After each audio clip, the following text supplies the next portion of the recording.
भाई साहब, मतलब क्या ही बताओ, ये वीडियो बनाने के लिए मैं मजबूर हो गया हूँ क्योंकि मैं इंस्टाग्राम का कभी भी ज़्यादा यूज़ नहीं करता था, पर जब भी अभी मैं खोल रहा हूँ ना भाई साहब, कहीं ना कहीं कोई स्कूल के बच्चों का प्रोटेस्ट, कहीं ना कहीं कोई स्कूल के वीडियो लेके, कोई कैमरा लेके स्कूल पहुँच जा रहा है, किसी भी स्कूल का वीडियो बना रहा है, कहीं भी प्रोटेस्ट चल रहे हैं। तो ये जो मतलब जो हो रहा है ना भाई, जो अब देश के जो स्टूडेंट जागे हैं ना, ये तो कमाल ही कर रहे हैं। मतलब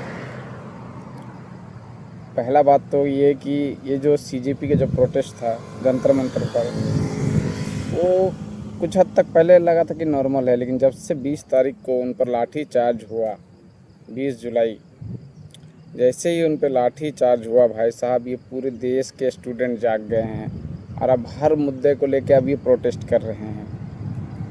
अब ये सरकार की नाक में दम कर दिए हैं। और ये मतलब ये जो उन्होंने लाठी चार्ज वाला जो कांड किया है ना भाई गवर्नमेंट ने, ये बोलते हैं ना कि शेर जब तक सो रहा था तो उंगली नहीं करना चाहिए। भाई लोगों ने उन लोगों पर लाठी चार्ज करके ये उंगली कर दिया। अब ये सारे जाग गए हैं। अब देखिए, अब हमारे झारखंड में भी प्रोटेस्ट हुआ। झारखंड की हेमंत सरकार ने भी कल सारी मांगे मान ली है उनकी।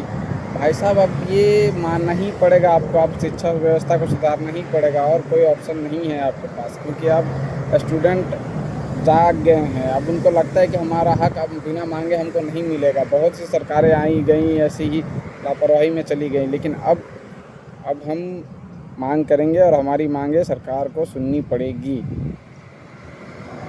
तो भाई साहब, अभी मैं देख रहा था, अभी लखनऊ के पूरे सड़कों पर स्टूडेंट दौड़ रहे हैं और टीचर उनके पीछे पीछे जाके उनको समझा रहे हैं।